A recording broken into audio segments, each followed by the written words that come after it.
ज्ञानाज्ञानधृतो वापि वह्निदाः समो यथा ज्ञानाज्ञानधृतं भस्म पावयेत् सकलं नरम. Just as the fire, when touched with or without knowledge, burns the body, so does the bhasma, worn consciously or unconsciously, sanctifies the person, says Shiva Mahapuranam. Bhasma or vibhuti holds a very deep spiritual philosophy and purpose, and it is probably one of the very few tangible substances to have such kind of a high spiritual reference in Bharatiya civilization and Sanatana Dharma. And just because I use the word philosophy, it doesn't mean jargon. It is something that all of us can understand very easily about vibhuti or bhasma. But to understand the true meaning of vibhuti or bhasma, one has to go through many ancient scriptures like Atharvana Vedam, Bhasma Jabala Upanishad, Brihad Jabala Upanishad, Bhagavad Gita, and Shiva Mahapuranam. And that's what we just did with this short video. What you're going to see in the next couple of minutes is a summary of all these 5 great scriptures in context of bhasma. And the information that you're going to listen to in this short video is extremely valuable and also quite difficult to put under one umbrella. But we tried our best, and let's get started. Vibhutir bhasitam bhasmaksharam rakshoti bhasmano bhavanti panchanamani, says Brihajjabala Upanishad, part of Atharvana Vedam. There are 5 names of bhasma, starting with the first one, vibhuti, quite commonly used, as it has the power to bestow wealth, prosperity and happiness. It is called as vibhuti. Number 2, it is also called with the name bhasitam, the one that gives spiritual enlightenment, or jnanam, hence called bhasitam. Number 3, it is also called bhasma because it is the one that burns the sins and wrong deeds of the person who reveres it and wears it on his or her forehead, hence called bhasma. Number 4, it is also called ksharam, the one that drives out hindrances and difficulties in our lives. And finally, number 5, it is also called raksha, one that gives absolute protection. Vibhuti, bhasitam, bhasma, ksharam, raksha. These are the 5 names with which bhasma is called. Again, behind each name, there is a very deep subject, but like I said, we'll keep it simple and we'll not go into that space. But for now, these are the 5 names of bhasma is what we all should know. A very widespread misconception about bhasma is that it belongs to the worship of Shiva alone and it is derived from the human ashes, which is unfortunately incorrect. Vibhuti is a manifestation of Sri Mahalakshmi. If you just refer to the 108 names or the Astotram of Sri Mahalakshmi, it is one of her names, Sri Vibhuti, which also means Sri Mahalakshmi. And number 2, it does not belong only to the worship of Shiva. Like I said, it has a very wide spiritual purpose and definitely not just made alone with human ashes. Maybe sporadically it is, but as per the Vedic rituals, vibhuti is made by mixing cow dung and cow urine, drying it up, and then ritualistically burning it, which results in the ash revered as bhasma or vibhuti. And according to Brihajjabala Upanishad, part of Atharvana Vedam, it says that there are 5 faces of Shiva, aligning to the 4 cardinal directions and 1 upwards. Sadyojata, Vamadeva, Aghora, Tatpurusha, Ishana. And there are 5 breeds of cows, which ascribes to and originated from the face of this Shiva of each of these directions. And from the dung of these 5 breeds of cows comes Vibhuti. From the Sadyojata face of Shiva came a breed of cow called Nanda, and from its dung, what's made is called as Vibhuti. And from Vamadeva came Bhadra and called as Bhasitam. And from Aghora came Surabhi and called as Bhasma. And from Tatpurusha came Sushila and called as Ksharam. And finally from Ishana came Sumana and it is called as Raksha. Unfortunately, today we don't even know the names of these breeds, but there is one breed called as Kapila, which still exists, and the dung of Kapila Govu is highly revered for making bhasma.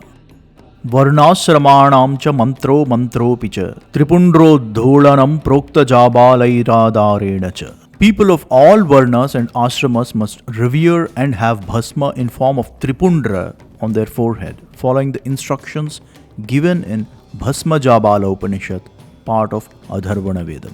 This is what Shiva Puranam says. Firstly, there might be people with nasty mindset and intentions who look down upon others with a caste-based oppressive mentality. But the core of Sanatana Dharma is anything but that. And that is the reason why I picked up this specific slokam. Vibhuti is meant for all of us. Number 2, it is referred to as a tripundra. That means 3 lines. You should be having 3 lines of vibhuti on the forehead. Why I picked up that, we'll just see in the next couple of minutes.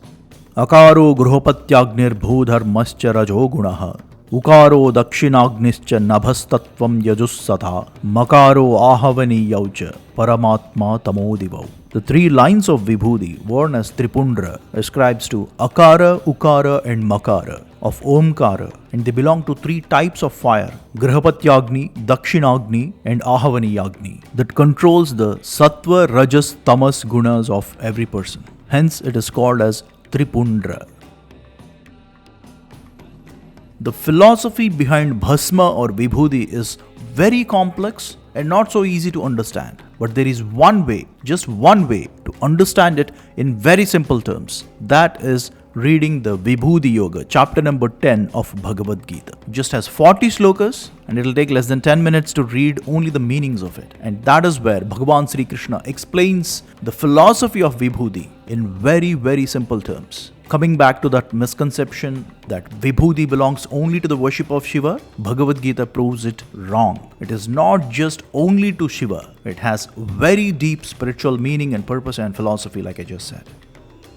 In this chapter of Vibhuti Yogam, part of Bhagavad Gita, Krishna says that Arjuna, I am the source of the birth. I create every speck of this universe.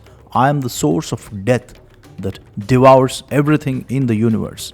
I myself, I am the death and the birth and everything in between. The philosophy of Bhasma essentially says that no matter what tangible or intangible object you take in this universe of nature and cosmos, everything ends up in the form of an ash. It essentially says that you and me are made up of one central substance, the supreme consciousness called as Brahman. And the manifestation of Brahman is nothing but Bhasma. And that is exactly all the 4 Vedas say. Agniriti bhasma, Vayuriti bhasma, Jalamiti bhasma, Sthalamiti bhasma, Vyoma bhasma, Sarvaham va idam bhasma. Everything in this nature and cosmos is a manifestation of that one supreme consciousness or Parabrahman, which manifested itself in the form of Bhasma and eventually in the 5 elements of the nature as well. Let me conclude this video with a very important message. Whether you worship a god, you believe in a god or not, which religion you belong to, what are your viewpoints, all that set aside. All the Vedas, Upanishad, Puranas, Siddhantas, all these, put them aside. There is one slokam called Mahamrutyunjaya Mantra. Trayambakam yajamahe sugandhim pushtivardhanam urvarukam iva bandhanat mrityor mukshiyamamrutat. This one slokam stands on one side and rests everything on the other. And for a simple reason, doesn't matter if you're an atheist or a believer of another religion or you don't believe in a god or a dharmic person, it doesn't matter. This one slokam stands on one side and rest everything in this world stands on the other side. Let me tell you why. Fear of death. It is very much ingrained into our blood and bones of every living thing on this planet. The fear of death. That is one force which drives us day and night to seek ourselves food, shelter, clothing, whatnot. The fear of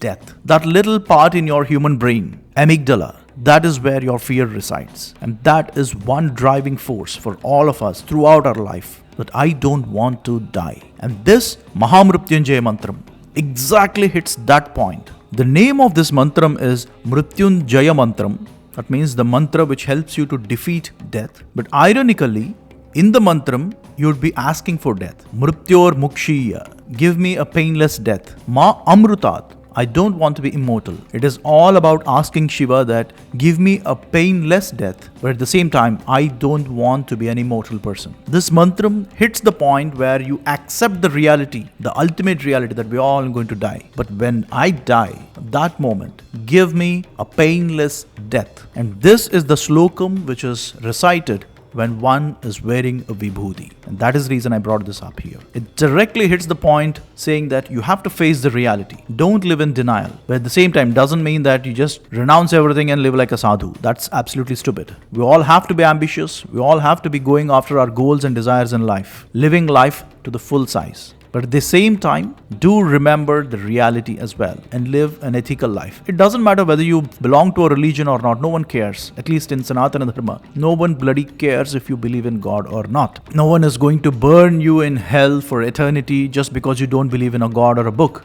Bhasma, in essence, is all about having that reality check, which says that you and me are just one and the same. And when it comes to fear and death, vibhuti gives you that courage and conviction to face the reality, no matter what the consequences are. And that consequence be the death itself. You face it with courage. Nagendra haraya trilochanaya bhasmangaragaya maheswaraya nityaya suddhaya digambaraya tasmai nakaraya namah shivaya. That is the bottom line. And as always, thanks for watching.